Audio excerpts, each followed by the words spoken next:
오늘은 김민석 국무총리 후보자 인사청문회 특별위원회의 위원 자격으로 이 자리에 섰습니다. 국민의힘은 김민석 후보자의 무차별적인 의혹 제기를 하기 전 해당 정당의 위원회 재산 증식부터 밝히시기 바랍니다.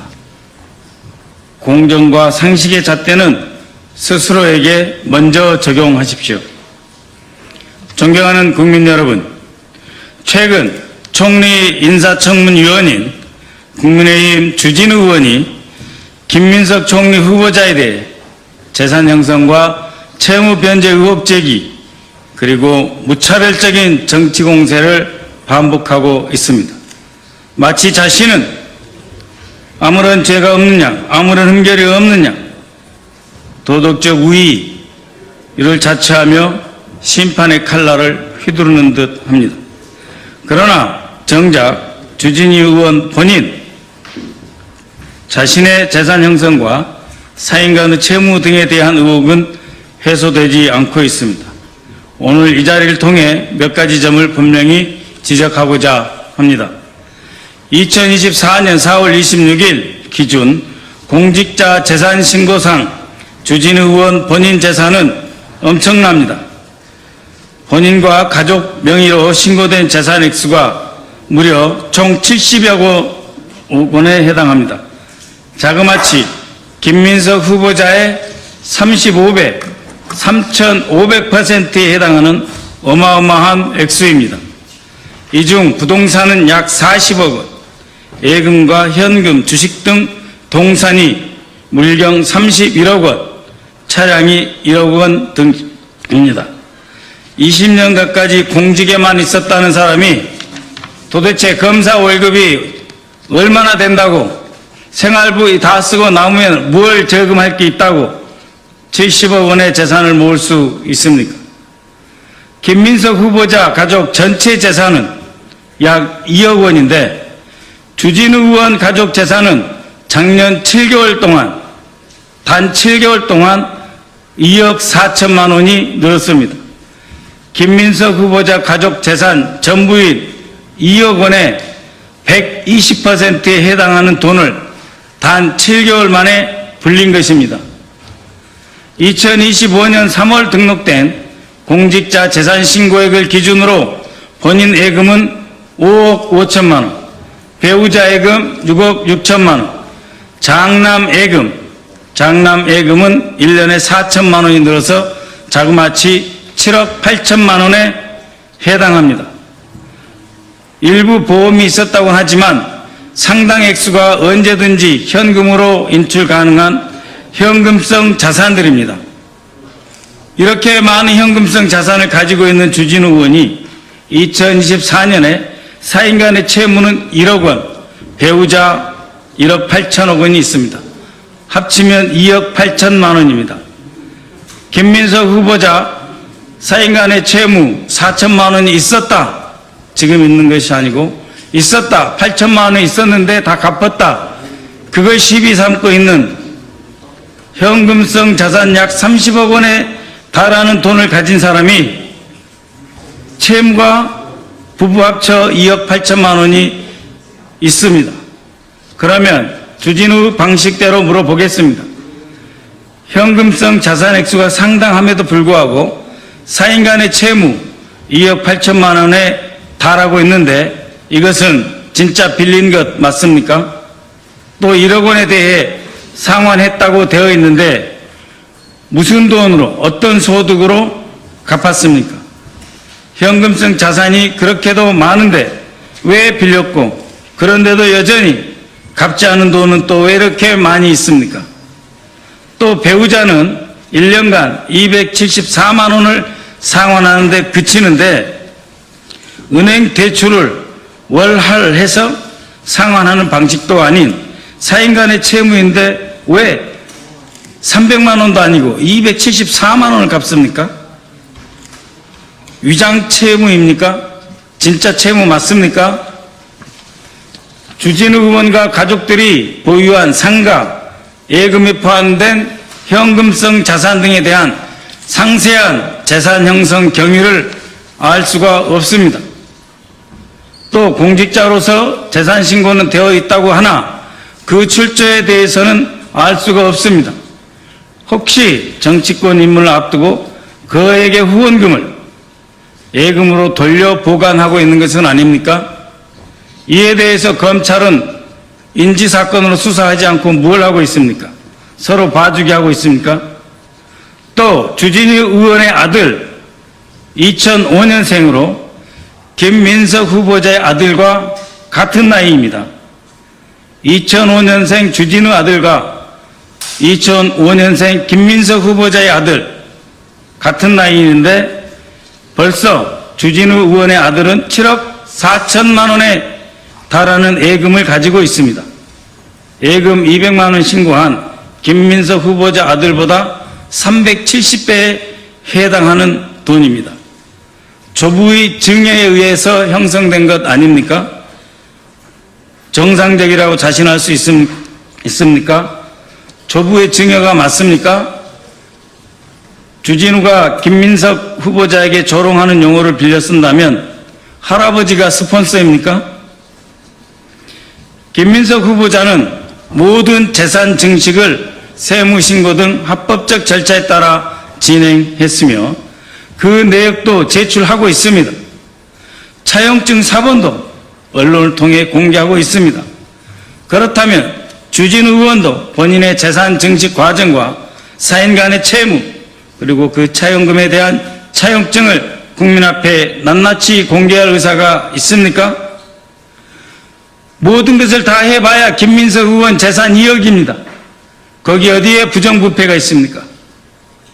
김민석 총리 후보자는 젊은 시절 이른 나이에 정치권에 입문하였습니다. 서울대 총학생회장 출신으로 386 세대의 대표 주자로서 주목을 받았고 30여 년 전인 2002년 민주당의 기대를 안고 서울시장 후보로 출마하여 화려한 정치적 조명을 받기도 했습니다. 그러나 그 이후 그의 정치적 여정은 결코 순탄치 않았습니다. 젊은 시절 시작한 정치였지만 그 누구보다도 험난한 가시밭길을 걸었습니다. 오늘 총리 후보자 자리는 그 지난한 세월 동안 스스로 역경을 이겨내고 극복한 과정에서 쌓아올린 노력의 결과물입니다.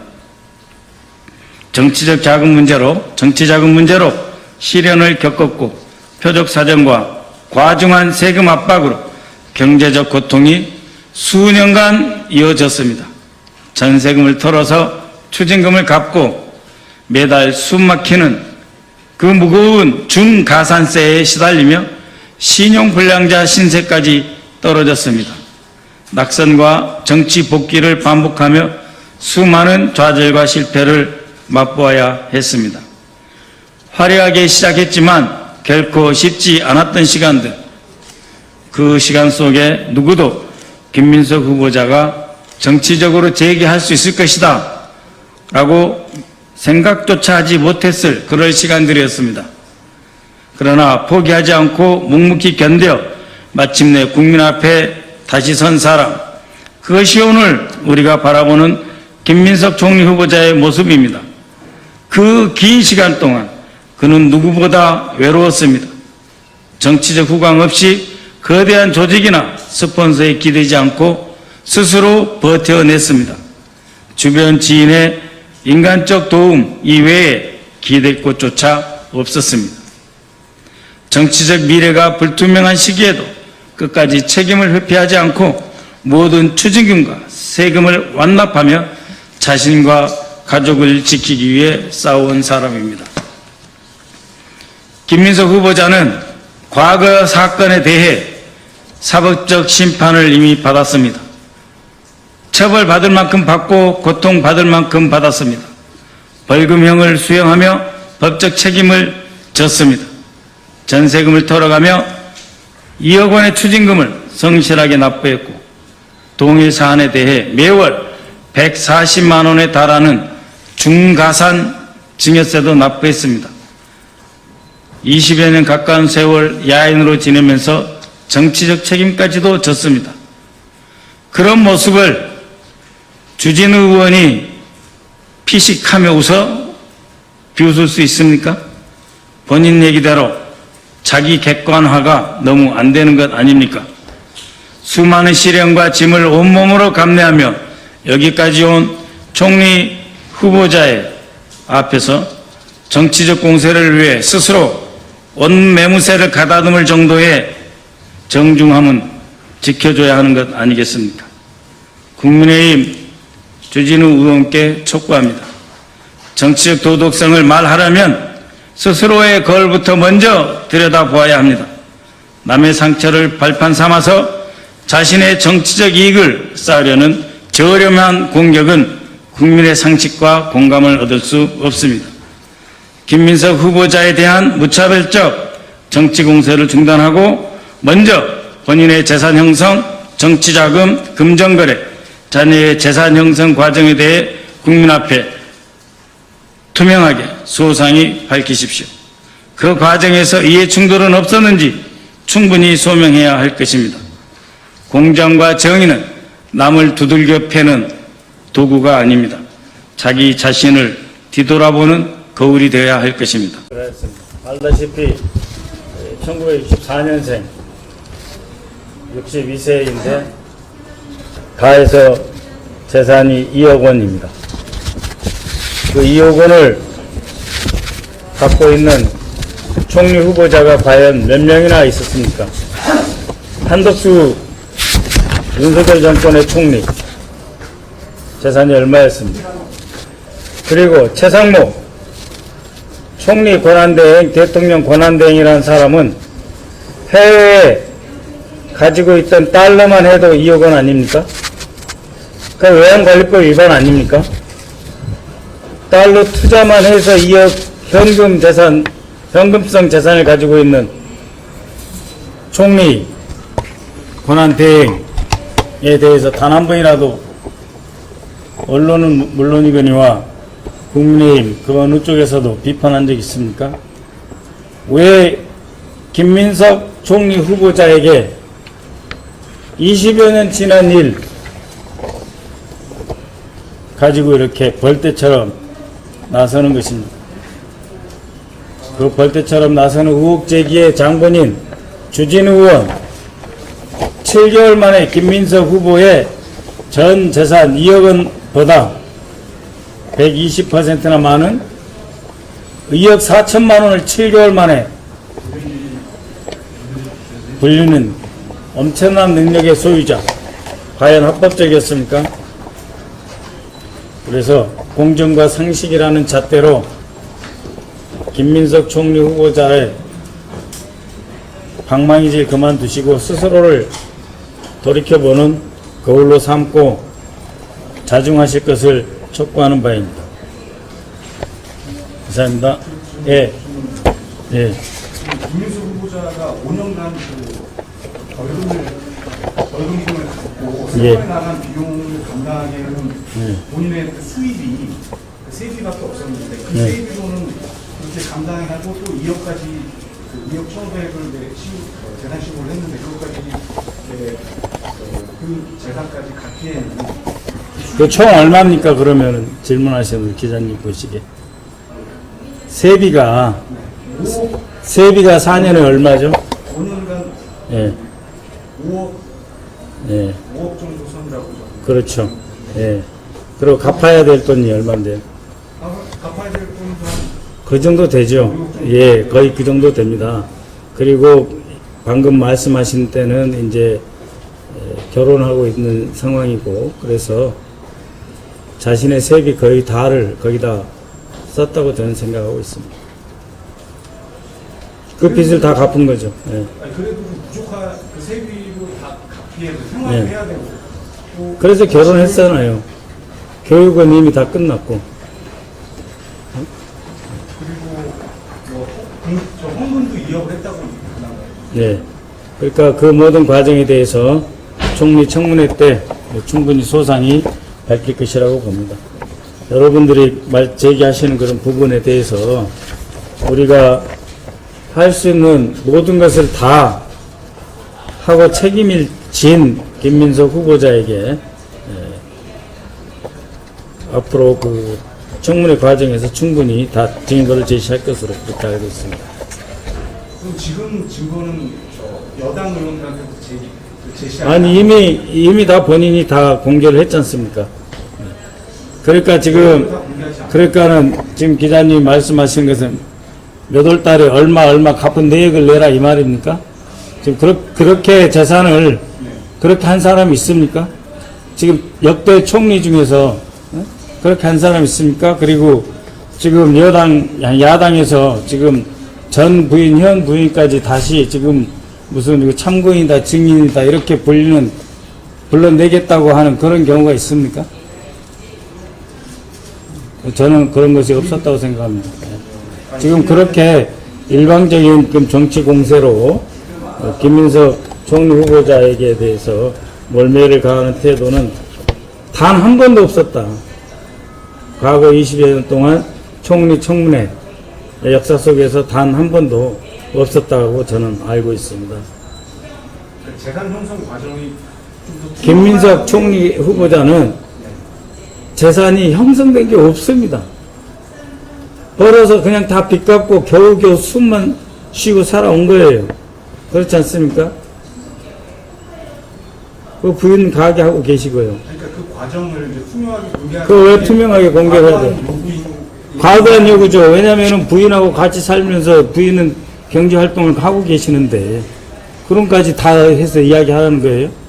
부인이 얼마, 가게 해서 얼마 벌어서 그것까지 다 내가지고, 집에 돈 못 갖다 주는 부군한테, 그러면은 부인한테 얼마 벌어서 얼마 땡겨가지고 얼마 했다, 이런 거 다 지금 끄집어 내라는 거예요?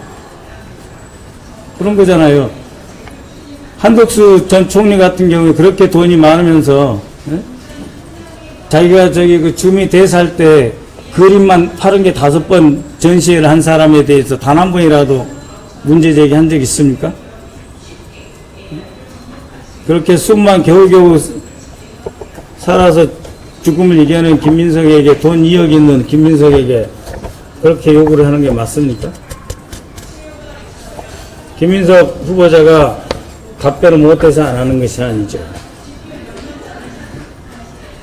세비 다 갖다가 바치고 그 모든 것을 다 해서 겨우겨우 숨쉬고 다 법적인 책임을 다 한 사람인데 그 법적 책임을 했냐 못했냐, 빚을 갚았냐 못했냐, 빚이 못 갚았으면 지금 빚이 있을 수도 있는 거예요. 주진우도 현금이 30억 있는데 부인하고 합쳐서 빚이 2억 8천이잖아요. 그렇지 않습니까? 네? 사인간 채무, 그것도 대출금이 아니고 사인간의 채무가 본인은 1억, 배우자 1억 8천만 원 갖고 있지 않습니까? 그래서 합쳐서 빚이 2억 8천만 원 있지 않습니까? 그런데 지난 7개월간 재산이 2억 4천만 원 늘었어요. 이것에 대해서 해명도 못하는 사람이 빚 다 갚고 겨우겨우 해서 지금 재산이 합쳐서 2억 있다는 사람한테 그게 말이 됩니까?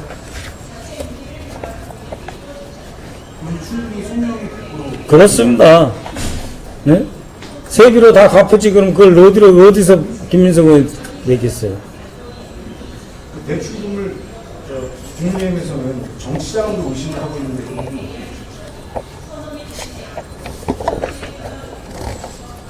주진우 의원이 배우자가 빚을 갚납시고 274만 원을 갚았어요. 사인간의 채무에서 274만 원이 뭔 돈인지 모르겠고요. 그 다음에 이분이 갑자기 예금이 늘고 그랬는데 그러면은 이 현금성 자산은 정치자금하고 무관한 것인지 묻고 싶습니다.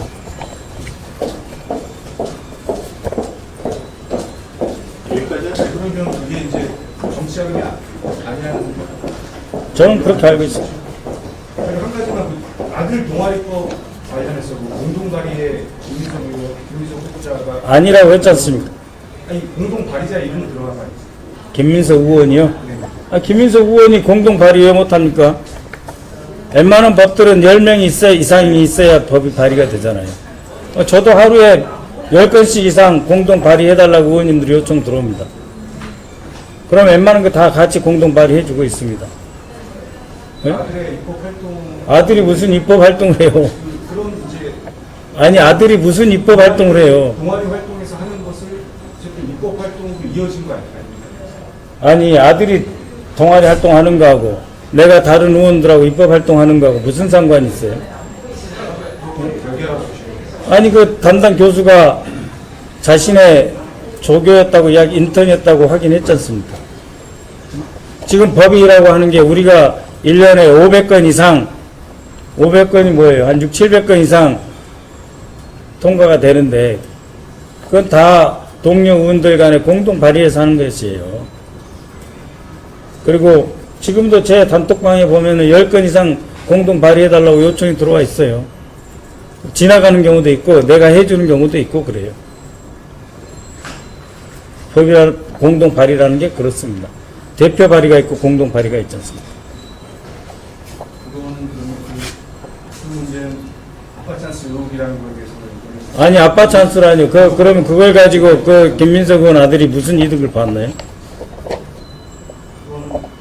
무슨 이득을 봤? 통상적으로 할 수 있는 일이라고 보시면 아니죠. 아들은 아들대로 인생을 사는 거고 아버지는 아버지대로 국회의원의 삶을 사는 거죠. 우리가 한 600건 이상 법안 발의를 한다니까요. 의원들 간에. 그럼 그게 나하고 어떤 관계가 있는지 내 자식하고 어떤 관계가 있는지 그걸 따지고 발의한 사람 없어요. 아, 이 법안은 내가 관심이 있고 친분이 있는 의원이 발의했으니까 좋은 법안이겠구나 하고 발의하는 경우도 많이 있고 자기가 스스로 대표 발의하는 경우도 있고 법안 발의는 여러 계기가 있는 것입니다. 야당에서 지금 인사청문 기간을 최소 사흘은 해야 된다 뭐 이렇게 얘기하고 있는데요. 여기에 대해서 어떻게 안 할 수도 있어요. 그렇게 이야기하면. 인사청문회를 안 할 수도 있다는 거죠. 아니 자꾸 3일 4일 이야기를 하는데요. 지금까지 황교안 후보 외에는 한 적이 없지 않나요? 그렇죠? 근데 지금 우리의 경우에는 인수위도 없이 지금 출범하는 정권이지 않습니까? 그것도 지금 방금 말씀하신 야당의 잘못에 의해서 조기 대선이 있고 그로부터 수립된 정부인데 지금 인수위도 없이 지금 빨리 임명하지 않으면 안 되고 하루하루가 지금 급한 상황인데 김민석 총리 후보자에게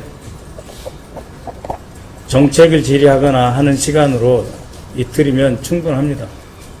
그는 오늘 4시에 간사 두 분과 위원장이 협의하시기로 되어 있기 때문에 세 분이서 합리적인 결정을 내릴 거라고 저는 보고요. 저는 그냥 위원이니까 그 간사들과 위원장의 권한에 대해서 언급할 생각은 없습니다. 김 후보자에 대한 그 여러 불복적인 그 발목 잡기 성격이 강하다고 보시면 그렇죠. 예. 이 법적으로 그 다음에 상법 그리고 그 외에 채무 등 모든 것을 다 책임지고 해결해 왔지 않습니까? 그렇잖아요. 그리고 나름대로 자료를 다 제출하고 있습니다. 어떻게 얼마를 갚았는지까지 다 오늘 페이스북에 올리지 않았습니까? 그렇잖아요. 그 부분에 대해서 아까 야당이 좀 전에 기자회견을 했는데 자료가 하나도 안 오고 있다 이렇게 주장을 하더라고요. 혹시 자료를 언제 요청했는데요? 저도 지금 자료 하나도 요청 안 했는데요. 근데 야당이 아까 날짜가 아직 정해지지도 않았고, 예, 그렇습니다. 자료 제출은요, 그 5일 전까지 하면은 대개 당일까지 오전, 오후까지 하면 되는 거예요. 자료 제출 시간은 아직 충분히 충분히 맞죠. 지금 날짜도 안 정해졌잖아요. 아니, 청문회 날짜가 확정됐습니까? 청문회 날짜가 정해지면, 저 같은 경우 이제 인사청문회 국방장관 작년에 한번 처음 해봤는데, 그 당일날도 하나도 자료 제출하지 않았어요. 김영현 씨. 밤 11시까지 갖다 주겠다고 하고 8시에 끝났습니다. 네, 김민석 국무총리 후보자에 대한 인사청문회를 오는 24일, 25일 양일간 열기로 합의를 했습니다. 법정 기한 내에 인사청문회를 마칠 수 있도록 여야 간 협상이 이루어져서 참 다행이라고 생각을 합니다. 국무총리 인청특위는 오늘 전체 회의를 열어서 인사청문 실시 계획서 등을 의결할 예정입니다. 증인, 참고인 명단 논의는 조금 더 진행해야 되는 것으로 알고 있는데 조속히 협상을 마무리하고 차질 없이 의결할 수 있도록 여야 모두 노력해 주실 것을 당부드립니다. 지금까지 제가 공개적인 자리에서는 김민석 국무총리 후보자의 신상에 대한 발언을 좀 삼가해 왔습니다. 하지만 야당의 공세가 거세다 못해서 이 도를 넘는 부분이 있어서 오늘은 꼭 한 말씀 드려야 되겠습니다. 어제 국민의힘 소속 인청특위 위원들이 기자회견을 열어서 김민석 후보자에 대해 소위 10대 결격 사유를 제기했습니다. 이들 위원들은 공직 후보자 인증 본연의 업무에만 집중하고자 노력하고 있다라고 발언을 했는데요.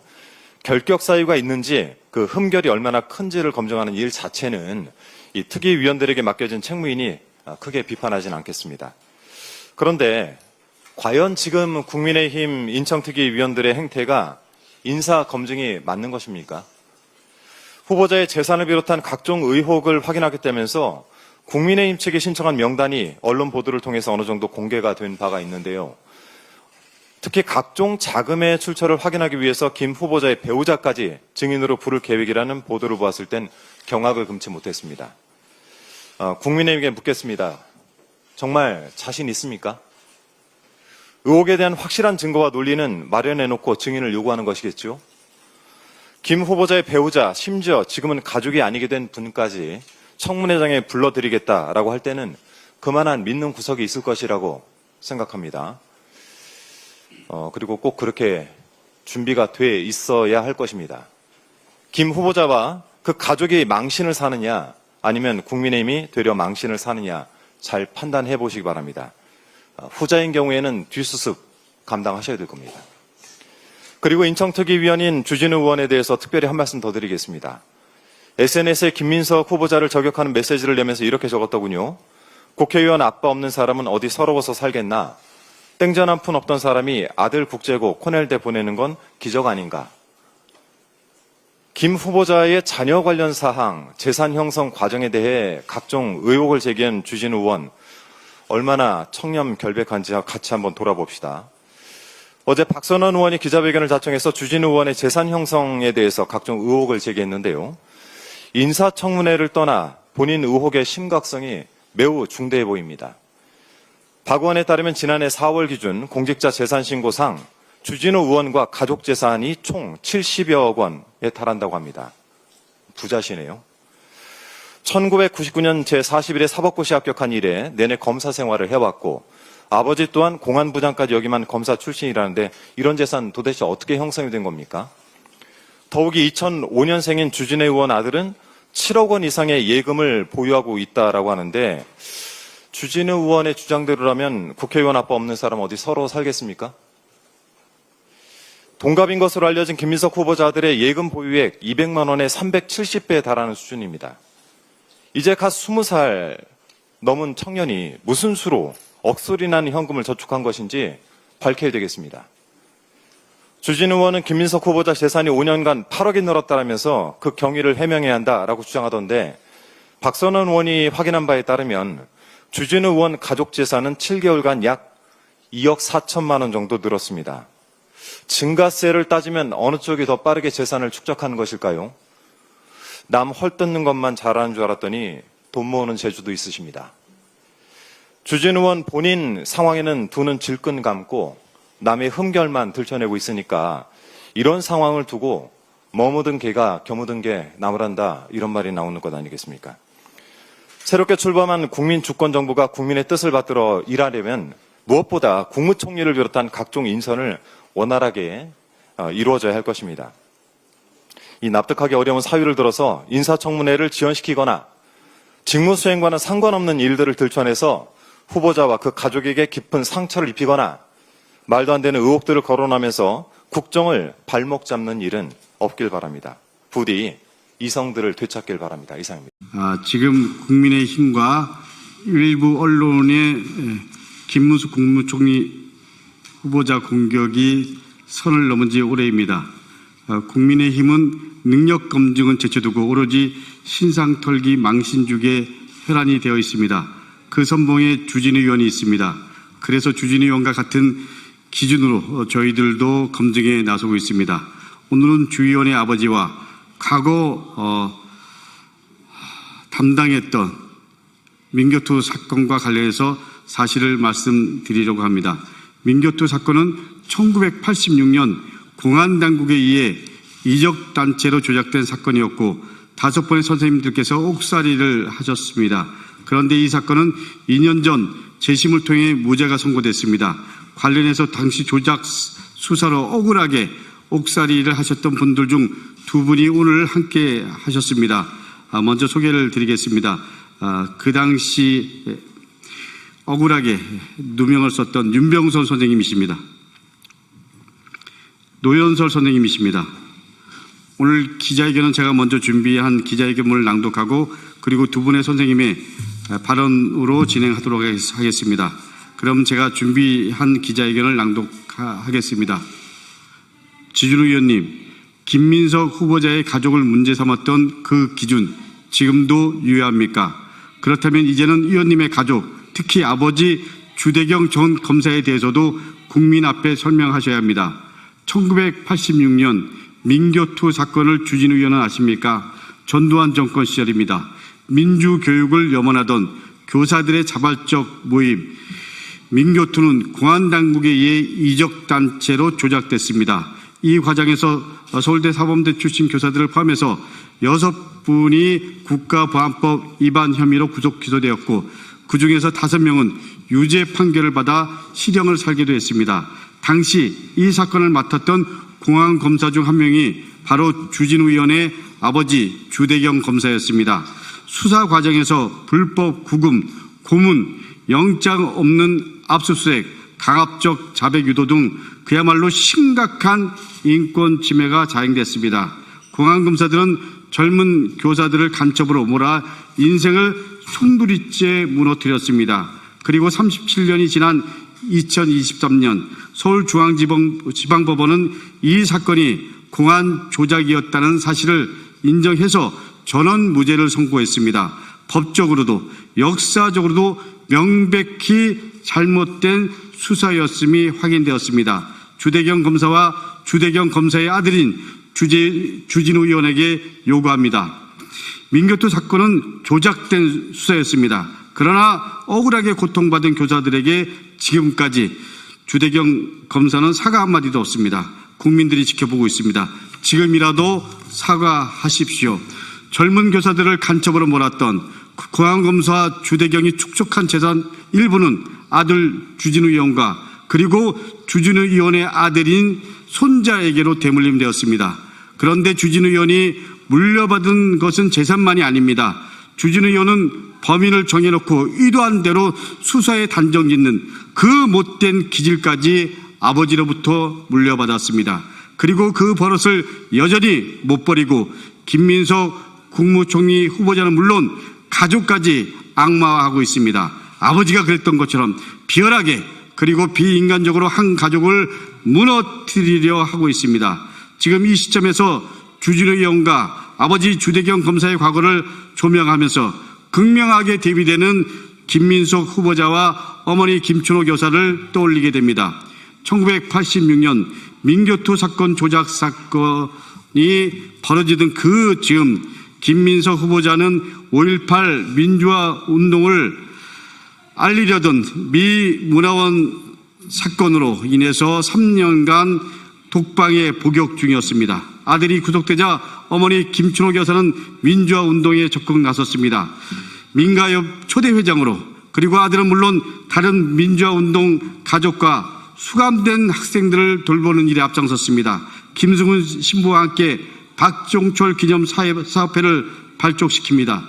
둘째 아들의 교통사고 보상금 전액을 기부해서 민주화 운동 일꾼들의 쉼터인 민화의 집을 건립하기도 했습니다. 어떻습니까?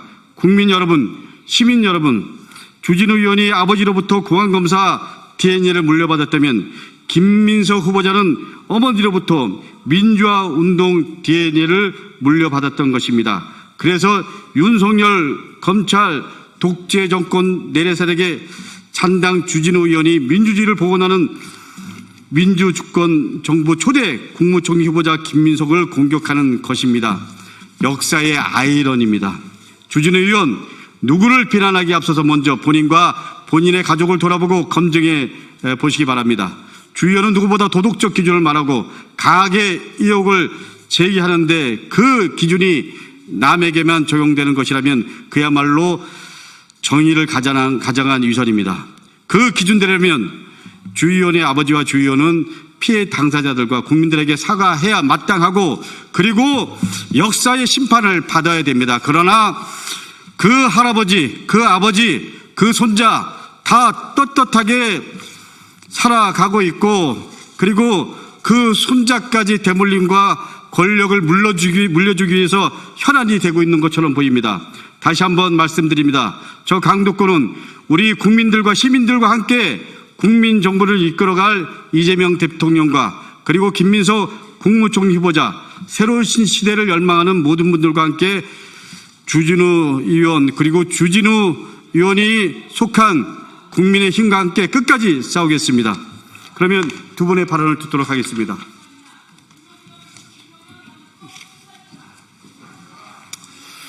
안녕하십니까. 저는 1986년 관악고등학교에서 재직 중에 9월 19일 날 밤늦게 사법경찰 3명으로부터 어떠한 압수수색영장이나 체포영장 없이 강제로 연행이 되었습니다. 지금 나중에 알게 된 사실은 서울시경의 대공분실이었던 장안동에 있는 대공분실이었습니다. 거기서 이미 일주일 동안 고문과 협박을 받고 있던 노현설 선생님이 쓴 자술서 한 이만한 양의 자술서를 보여주면서 거의 그대로 베끼라고 해서 거부를 했더니 무자비한 폭행 그리고 욕조에 물을 담아놓고 물고문까지 시켜서 저는 그때 바로 중이염이 생겨서 나중에 교도소에 갔을 때까지도 계속 치료를 받아야만 했습니다. 결국은 경찰은 우리 교사들 6명이 저희 집에 모여서 올바른 교육이 무엇인가 이거에 대해서 같이 토론하고 학습하고 이랬던 모든 과정이 경찰은 북한을 이롭게 하기 위한 이적 행위였다. 이렇게 몰아가기 시작했던 것이죠. 거기에서 거부하면은 끊임없는 그 고문을 당했던 것입니다. 그리고 나서 검찰에 넘어갔을 적에도 그 당시 저희 6명의 선생님들을 2명의 공안검사가 담당을 했는데 저하고 노현선 선생님이 처음에는 신광옥 고등검찰관의 취조를 받았습니다. 그러다가 나중에는 노현선 선생님은 주대경 검사한테 넘겨지고 나머지 이장원 선생님, 이상대 선생님, 송원재 선생님, 한상훈 선생님까지 주대경 검사가 취조를 했습니다. 제가 신광옥 검사로부터 취조를 받을 적에도 경찰에서 강제로 쓰게 만들었던 자술서를 그대로 인정해라. 인정하지 않으면은 형을 더 많이 높여서 기소를 하겠다. 이런 협박 속에서 취조를 받았습니다. 마찬가지로 주대경 검사도 함께 저의 끌려갔던 저희 선생님들에게 동일하게 경찰에서 강제로 고문에 의해서 작성된 진술서를 그대로 인정하라고 강요를 했습니다. 그래서 이 모든 과정이 사실은 공안검사의 협박 속에서 취조가 되었고 그걸 그대로 지장을 찍게 되었던 것입니다. 이 과정은 재판 과정에서도 분명하게 고문당했고 우리는 무죄라는 것을 끊임없이 증언했습니다마는 결국 1심에서는 저는 1년 6개월의 실형을 받았고 나머지 동지들은 교사들은 1년을 받고 교도소에 계속 수감이 되었던 것입니다. 다행히 6.29 선언이 나면서 바로 그 87년 7월 달에 6.25 선언이 나오고 나서 보름 후에 저희들은 집행유예로 풀려나긴 했습니다. 그리고 나서 37년 동안을 온갖 그 스트레스 속에서 물론 그 감옥 생활 10개월씩을 했고, 그리고 경제적 피해 이 모든 것을 감수하면서 정신적 스트레스 속에서 37년을 살다가 겨우 2년 전 2023년 10월 12일 날 재심에서 전부 무죄를 받았습니다. 그리고 나서 저희는 기자회견을 통해서 그 당시에 수사당국 공개적으로 사과하라고 하고, 우리를 감옥에 엮을 수 있었던 근거는 국가보안법 위반이었습니다.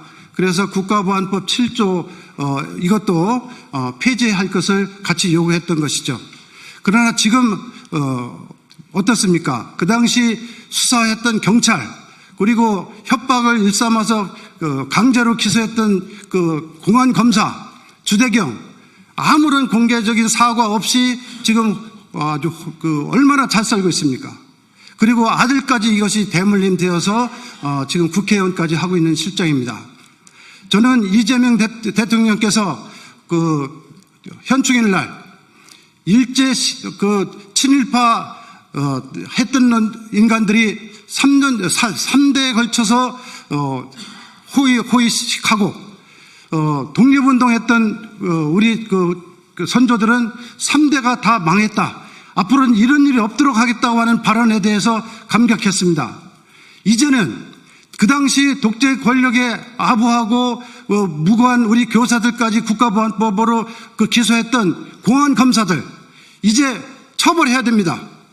그 모든 그 당시 공안검사들이 재심을 당한 사건의 담당 공안검사들은 반드시 소급 적용해서 처벌해야 된다고 생각하고, 지금이라도 당장 공개적으로 사과해야 된다고 주장합니다. 이상입니다. 우리 노영석 선생님. 저는 지금 다 말씀드렸기 때문에 간단하게 몇 가지만 말씀드리겠습니다. 예. 간단하게 주대경 검사, 제가 지금 이걸 공개적으로 이게 말씀드리는 거는 참 모호합니다. 왜냐하면 검사라고 하는 것은 어린아이들이 생각하기에는 이 정의를 실현하고 악을 소탕하는 그러한 직책을 가지고 있는 그 숭고한 그런 직책이라고 생각할 겁니다. 그런데 제가 거기에 대해서 아니라고 하는 그런 이야기를 하는 그런 비극적인 그런 일이 되겠는데, 딴 건 다 거두절미하고, 이 주대경, 이 공안검사는 당시에 제가 28, 9이었습니다.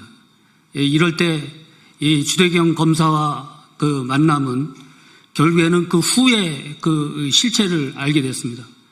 그때 당시에 제가 고문받고 했던 거는 다 다른 사람이었지만은 실질적으로 그걸 종합한 사람은 주대경 씨였습니다. 왜냐하면은 처음에는 그 주대경이라는 이 사람인지를 몰랐습니다. 재심하면서 정확하게 알게 되었는데, 이 주대경이라는 사람이 이 공안검사로서의 그 위치일 때, 제가 이 경찰에서 그 고문을 받고 한 이거를 어떻게든 간에 이 검찰 단계에서는 이거를 바로 잡아야 되겠다라는 그런 일념으로 이 검사를 보자고 했습니다. 이 검사를 좀 뵙게 해달라. 그 수사를 담당하는 그런 사람만 저를 담당을 했는데, 그러면은 저보고 반성문을 쓰라고 그랬습니다. 그러면 검사를 만나게 해주겠다고. 그래서 반성문도 썼습니다. 이 반성문 쓴다라는 게 보통 일이 아닌, 제가 실토를 그걸 인정을 하는 건데, 근데 어떻든 간에 검사를 봐서 인정을 좀 받아야 되겠다, 말을 해야 되겠다라고 해가지고 요구를 해서 반성문까지 썼습니다. 근데 제 취조받을 때는 끝내 나타나지를 않았습니다. 그래서 어쩔 수 없이 이제 재판에 이제 들어가게 됐는데, 재판에 들어가기 전에 그때 그 나타난 사람이 주대경인가를 나중에 알게 되었습니다. 이 주대경 검사가 그때 당시에 저를 보자고 해놓고서 얘기하는 소리가 뭐냐면은 재판할 때 허튼 소리 하지 말라는 거였습니다. 쉽게 말씀드리면은 고문한 얘기 이런 쓸데없는 소리 하지 말라는 거였는데, 제가 그때 당시에 고민이 많았습니다. 그러면 형량이 더 높아질 거라고. 그거 우리 마음대로 한다고. 그래서 고민을 했지만은 그래도 이거는 아니다라고 하는 그런 일념으로 재판 과정에서 실토를 했습니다. 그런데 그때도 조금 얘기하고 다 제지를 당해가지고 일부 처음 부분만 하루치 부분, 그때 그 일주일치의 그 이야기를 할 작정했는데 하루치 부분 정도도 잘 못하고 그걸 제지를 당했습니다. 나와서 뭐 이제 재심을 할 때 보니까 주재경 그 이름이 실제 저는 한강옥 검사인 줄 알았는데 알고 보니까 주대경 씨였어요. 주대경 씨가 그때 당시에 또 이게 다른 이게 조사를 재심하면서 조사를 해봤더니 저를 신고한 이 복사집의 그 주인은 간첩 신고했다 가지고 간첩 그 포상금을 받았습니다. 간첩 포상금은 지금 집 한 채입니다. 그때 당시에 그 일개 시민에 대해서 그런 포상금을 줬더라고요. 어이가 없죠. 그래서 이해가 됩니다. 주대경 씨가 그래서 양심을 저버리고 그래 출세에 눈이 어두운 것은 바로 이런 거였구나. 지금이라도 최소한의 사죄를 해 주시길 바랍니다. 네, 이른 장마가 시작되었고 이 돌풍을 동반한 폭우가 내리고 있습니다. 야외 활동과 출퇴근길에 피해가 없도록 유의를 해주시기를 당부드리겠습니다. 다음 주 김민석 국무총리 후보자에 대한 인사청문회가 예정되어 있습니다. 김민석 후보자에 대한 국민의힘 공세가 거센 상황입니다만 최선을 다해서 인사청문회 대비를 하고 있는 것으로 보입니다. 오죽했으면 SNS를 통해서 칭화대 관련 출입국 기록, 증여세 납부 현황과 같은 자료들을 공개하나 싶을 정도입니다. 국민 여러분 앞에서 이런 사실들을 밝힘으로써 사안의 일부만 부각하거나 또는 사실관계를 왜곡하는 방식의 공세는 원천 차단하겠다, 이런 의지가 아닌가 싶습니다. 그렇다 보니 국민의힘의 위기의식이 상당히 보입니다. 겁먹은 개가 더 크게 짖는다라는 말처럼 아니면 말고식으로 온갖 의혹을 요란하게 던지고 있습니다. 그중 가장 요란한 공격수인 주진우 의원이 국민적 질타를 받고 있기도 하죠. 하다하다 국민이 직접 주진우 의원을 검증하겠다라고 나섰는데요. 보울산 남구 달동에 보유한 토지에서 클럽이 운영되고 있었다라는 내용을 비롯해서 상당히 많은 의혹들을 구체적인 근거와 함께 제시를 하고 계십니다. 일각에서는 주진우 의원을 차라리 국무위원으로 추천을 해서 인사청문회를 한번 해보자, 이런 이야기까지 나오지 않겠습니까? 자, 이런 가운데 국민의힘이 부랴부랴 선수 보호에 나선 것 같습니다. 어제 국민의힘 송원석 원내대표가 인사청문회 대책회의 모두 발언에서 이런 식으로 비열하게 메신저를 공격하는 것은 국민적인 신뢰 앞에 전혀 도움이 되지 않는다라고 생각을 한다라고 말했습니다. 국민적 신뢰. 내란을 일으킨 대통령과 이를 옹호한 정당의 원내대표가 할 말은 아닌 것 같습니다. 제가 판단하기에 공격수로서 주진우 의원이 국민의힘에겐 별 도움이 되지 않는 것 같습니다. 손자에게 7억 원 증여를 해주는 할아버지 찬스가 당연한 졸부 정당으로, 타인을 향해서는 비리백화점이라고 헐뜯는 내로남불 정당으로 낙인이 더 진하게 찍히기 전에 자중하시기 바랍니다. 그리고 나경원 의원에 대해서도 짧게 한 말씀 드리겠습니다. 주진우 의원을 보한답시고 어제 SNS에 메시지를 올리셨던데, 어느 국회에서 청문위원을 고발한 적이 있는가라고 문제제기를 하면서 독재의 서곡이라고 말했습니다. 늘 주어를 명확하게 말하지 않고 문장의 명확성을 떨어뜨리는 나경원 의원식 화법이야 좀 널리 알려져 있습니다만, 도대체 어느 위원을 누가 고발했습니까? 이 부분도 좀 명확히 하셔야 되겠습니다. 김민석 후보자는 어제 사실과 다른 내용으로 후보자의 가족의 명예를 훼손하고 모욕하는 행위에 대해서 법적 조치를 취하겠다라고 입장을 밝혔습니다. 특히 인청특위위원을 고발하겠다라고 한 적 없고요. 고발은 주진우 의원이 저를 비롯해서 민주당 의원을 대상으로 진행을 했습니다. 왜 나경원 의원과 국민의힘이 재발저리는 듯한 모습을 보이는지 이해하기 어렵습니다. 오히려 김민석 후보자에 대해서는 국민의힘 이종배 서울시의원이 고발을 했다라는 보도가 있었습니다. 자, 인사청문회 과정에서 상대 정당 의원과 후보자를 고발하는 일이야말로 몰상식한 일이 아닌가 싶습니다. 자, 그리고 주진우 의원에게 재차 경고를 합니다. 허위 사실로 저를 고소도 아닌 고발을 하셨던데 무고죄 때문인가요? 자신이 없나 봅니다. 아직 초선이라 저에 대해서 잘 모르시나 본데 저는 지난 3년간 김건희 씨 일가의 땅을 파헤치고 서울 양평간 고속도로 종점 변경 이 부분을 추적해본 경험이 있습니다. 지금 제 방에도 김건희 일가 가계도가 몇 미터 길이로 붙어 있습니다. 주진우 의원 가계도도 꽤 흥미롭던데 기왕 시작한 거 국민들과 함께 어떻게 하면 공직생활하며 70억이 넘는 재산을 축적하고 어떻게 하면 할아버지로부터 증여를 통해 미성년자가 7억이 넘는 예금을 보유할 수 있는지 한번 파헤쳐 볼까 합니다. 참고로 제가 땅과 부당한 재산 추적에는 좀 일가견이 있습니다. 정적 제거를 위해서 고소고발을 일삼고 표적 수사를 해왔던 유구한 전통은 청산할 대상이란 점 분명히 말씀드리고 그런 방식으로 입을 틀어막을 수 있는 시대는 이미 지났다라는 말씀드립니다. 더불어민주당은 경제회복, 민생회복과 내란 종식을 통해 진짜 대한민국 구현에 최선을 다하겠습니다. 이상입니다.